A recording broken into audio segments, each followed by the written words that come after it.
So good evening, everyone. Would you take your seats, please? Thank you. It is a great pleasure to welcome to this highly anticipated fireside chat a person who has been instrumental in shaping US-Greek relations. It is Geoffrey Pyatt. During his time as the US ambassador to Greece, Mr. Pyatt played a critical role in fostering a deeper partnership between our nations with a particular focus on energy, defense, and economic collaboration. Now, as the Assistant Secretary of State for Energy Resources, he continues to advance a vision of regional energy security and sustainability that resonates deeply with Greece's evolving role as an energy hub. Actually, let me stop here and say that it was Ambassador Pyatt who said to all of us Greeks that we should know that Greece was an energy hub before we tried creating it. Ambassador Pyatt, former Ambassador Pyatt, Assistant Secretary Geoffrey Pyatt, your expertise and leadership have left an indelible mark, and we are grateful for your enduring commitment to the US-Greece partnership. Today, we look forward to discussing the critical challenges and opportunities in energy policy, as well as the broader implications for our shared transatlantic goals. And speaking personally, it is a great pleasure to see you again, and thank you for being with us. Thank you, Nico. Great to be with you. I'm sorry I'm not there in person, but I've always considered this annual Greek Economic Summit a highlight and delighted to be able to at least come in virtually. Thank you so much. So, shall we start? Fire away. First question. So, how does the State Department view the evolving role of Greece as a strategic energy hub in Southeast Europe, particularly in light of recent geopolitical tensions and the transition to renewable energy sources? So I think, Nico, in many ways, the answer is embedded in your question. And I look back on my 2.5 years in this role as Assistant Secretary. There have been two huge outside forces that have shaped the work that I do. One is the energy transition, the acceleration of the world's move towards more renewable energy sources. And the other is Putin's invasion of Ukraine and the weaponization of Russia's energy resources and how that is transforming the energy map of the world, but especially Europe and especially Southeastern Europe. So Greece is right in the middle of that. It was terrific. 2 weeks ago, I was in Baku at COP29, had the opportunity to join my friend and colleague, Deputy Minister Sudoku, at the Greek pavilion at COP29 for an incredibly impressive presentation involving energy ministers from Romania, from Moldova, from Bulgaria. It really highlighted how Greece has transformed its role in the wider region, and that projects in two directions. One, of course, is everything around the Eastern Mediterranean, an issue that I have remained closely involved with, and we're very excited to see progress that's being made between the Republic of Cyprus and Chevron, the prospects for clean energy connectors with the Great Sea Interconnector Cable Project from Cyprus, the Gregi project that the Kopoulousos Group is developing from Egypt up to Greece, but then also all the work along what the Greek government has called the vertical corridor. And I really want to single out the leadership that Ambassador Sounas has played in helping to educate all of us about the importance of the US government weighing in on this. And I have to say, as I talk to energy ministers across the region, as far north as Ukraine, there is an extremely strong focus on the opportunities that the vertical corridor represents, both for the transmission of non-Russian gas supplies, but also as we look to the future for clean hydrogen, for renewable power, connecting to those interconnectors from North Africa and the Eastern Mediterranean, and then also all of the digital corridors that can follow along those same trajectories. So it's a very exciting time to be engaged on these issues. I was delighted to be back in Athens a couple of weeks ago, and that visit really drove home for me how fast the picture is changing, but also one of the things that's so exciting for me as an outsider and somebody who left a little bit of himself in Athens, just to see the sense of confidence that surrounds the Greek economy these days and the opportunities that represents for those of us who are working on the U.S.-Greece bilateral relationship. Thank you so much. It was a pleasure to see you back in Athens, and to tell you the truth, I enjoyed the respect and the affection that everybody around the table showed you that evening when we met. So thank you. It's mutual. So speaking of investments and energy and opportunities, what opportunities do you think exist for US-based companies to invest, you alluded to it earlier, or to collaborate on energy projects in Greece, such as the LNG infrastructure, offshore wind, and the interconnection projects? So one important example, of course, is Alexandroupoli, and I consider it a great source of pride that you and I work together, and I work so closely with everybody from the chamber around the Alexandroupoli project and the Thessaloniki Energy Summit that AmCham has led on now, I think, for 5 or 6 years. It's strategically important that we now have an American company, an American LNG exporter, Venture Global, as a contracted off-taker for the Alexandroupoli project. Venture Global has booked a quarter of Alexandroupoli's capacity for the next couple of years. And that's going to set a tone and will lay a foundation for us to do even more together. I work with GE Vernova around the world. There have been a couple of big GE projects, including the Mytilineos combined cycle gas turbine, the Alexandroupoli turbine project, but also in the wind sector, onshore, and as we look to the future, offshore. I'm sure you'll be hearing at some point over the course of this 2-day summit from the team at Onyx. And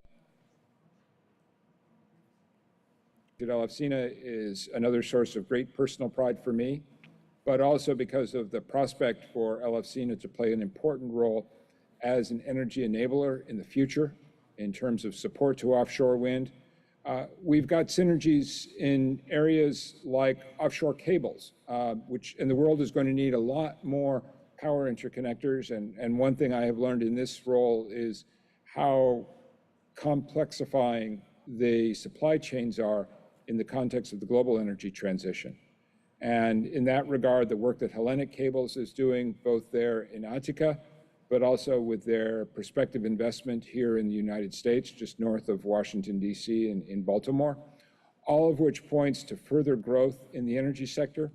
It is also a reflection of what I see around the world, which is that the leadership that American companies are establishing in all of the technologies that will be part of our energy transition, whether it's high-efficiency wind turbines, cleaner gas power systems, the battery storage systems that the world is going to need more of as we move to a renewable energy future. So you've got examples of Greek companies like Sunlight, which are investing here in the United States to leverage the opportunities that are being created by our Inflation Reduction Act, but are also positioned to take advantage of all of the innovation that's happening in the U.S. energy economy as a result of the Inflation Reduction Act.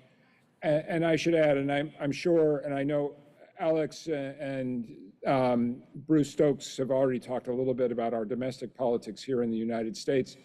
But one thing that's clear to me, and COP drove this home, is that regardless of what's happening in our domestic political transition here in the U.S., the investments that our companies are making in a decarbonized energy future are going to continue. And that is going to create opportunities for our companies to do even more together. The last I would mention in this regard, I already talked about Chevron and the importance of their investment in the Republic of Cyprus, but we also have ExxonMobil. And again, this goes back to my time as ambassador. Exxon is a very deliberate company in terms of how it develops its assets, but the fact that they have remained engaged with Greece, with the Ministry of Energy, I think is a signifier of the interest that they have, but also the signals that Prime Minister Mitsotakis and his team have been sending in terms of creating a favorable environment for U.S. and other foreign investment. Thank you. You mentioned Alexandroupoli, and given the conflict which is to the north of Greece, and of course other issues that exist in our part of the world, and you're very well aware of, how is the U.S. supporting its allies, including Greece, in balancing energy security with ambitious climate goals, especially as the region navigates the shift from fossil fuels to cleaner energy sources? Maybe not directly related to Ukraine, but still, energy security is important. It's at the heart of what I do. And of course, I lived through the first months of Russia's weaponization of its energy resources as ambassador there in Athens. And I remember meeting with Minister Skrekas and the concerns that so many Greek corporate leaders also felt in that period of January, February, March of 2022, as gas prices were skyrocketing, the cost of energy inputs to commodities was growing, and the effect of Putin's weaponization of its energy resources was rippling across the Greek economy, but also rippling across all of Europe. 2.5 years on, the situation has been transformed dramatically. Europe has largely decoupled from Russian energy supplies, and you've seen a clear message, including from President von der Leyen, the new energy commissioner, Commissioner Jorgensen, has carried forward the message that was so clear from Energy Commissioner Simpson, which is the need for all EU member states to meet the EU target of ending all Russian fossil energy imports by 2027. We're going to have a stress test for that effort in the likely event that transit through Ukraine ends at the end of this month, on the 1st of January. But what we've seen is that there's a very high level of confidence. So even the countries that in the past were most dependent on Russian gas imports, Austria is a perfect example, are saying that they have built a new architecture that does not depend on inputs from Russia. The resources that Greece has, the expanded storage capacity at Revithoussa, the new FSRU at Alexandroupoli, the Southern Gas Corridor and the TAP pipeline, the new IGB connector with Bulgaria, the prospect, and we hope a prospect that will move quickly, of a gas interconnector from northern Greece into Skopje, up to North Macedonia, and hopefully onward to Belgrade and Serbia as well. All of that reflects how Europe is re-architecting its energy system. Meanwhile, the United States has emerged as a reliable alternative source of gas for Europe. About 70%, 70% of US LNG exports over the past 2 years have gone to Europe. Our overall LNG volume is going to increase dramatically. We will double LNG liquefaction capacity from American terminals by 2030. And we have already seen, including in the first phone call that took place between President-elect Trump and President von der Leyen last month, that there is an intention on both sides to grow that LNG trade. So I think, this is one of the strategic costs that Putin has paid for the weaponization of his energy resources, is the European determination to see that Europe is never again dependent on a single source of supply. So I'm quite confident both about the future of our transatlantic energy partnership, but also the critically important role that Greece is playing in that overall relationship. Thank you. I have one last question. So, given the recent global energy supply chain disruptions, how can the US-Greece partnership help strengthen the resilience and the diversification of some critical energy supply chains, which is related to the answer you gave, but would you elaborate a little bit more, please? I would be happy to. And I think it really goes to the nature, the complementary nature of the US-Greece economic relationship. I pointed to the example of Sunlight Batteries, a Greek company that has been manufacturing energy storage solutions in Greece for decades, but is now investing here in the United States and is positioned to move up the technology value chain. We need to figure out how we can scale the supply of all the materials that are going to be part of a decarbonized economy.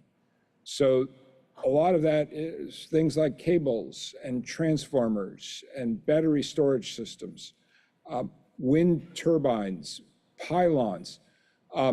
These are all things that Greek companies know how to do. I talked already about the example of Onyx and the great success of the DFC investment there. I'm very proud. I say to my DFC colleagues, I consider myself a founding investor in the DFC Greece relationship. And what's so good to see today is that the Elefsina project, which was a hard sell in the beginning, and something that I worked on with 3 different DFC CEOs, is now viewed as a great success by all sides. And we're looking actively at other areas, other projects that DFC might be able to lean into in terms of energy sector collaboration between the United States and Greece. These things all have a long gestation period, too long, some would say, but we need to figure out how we grow our complementary efforts. And I think, Nico, it was you who probably first got me thinking about the ironic benefit of Greece's terrible economic crisis, which is that all of the industrial groups, like your own, that survived that crisis, came out of the experience much stronger, much more productive, and much more globally competitive. And that is an attribute that the United States also wants to leverage, because we are operating in an international market where we have one big adversary in particular, and that's China, which has a huge head start in terms of so many of these future-oriented energy sectors. So we have to figure out how do we diversify our supply chains. It's not about decoupling from China, but it's about de-risking.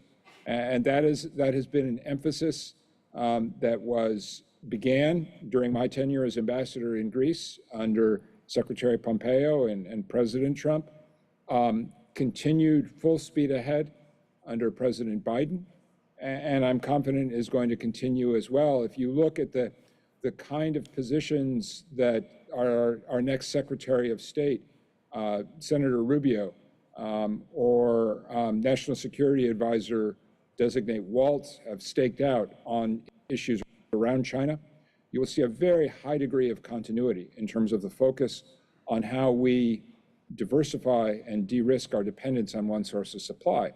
But something I've learned in particular in this job is you can't fight something with nothing.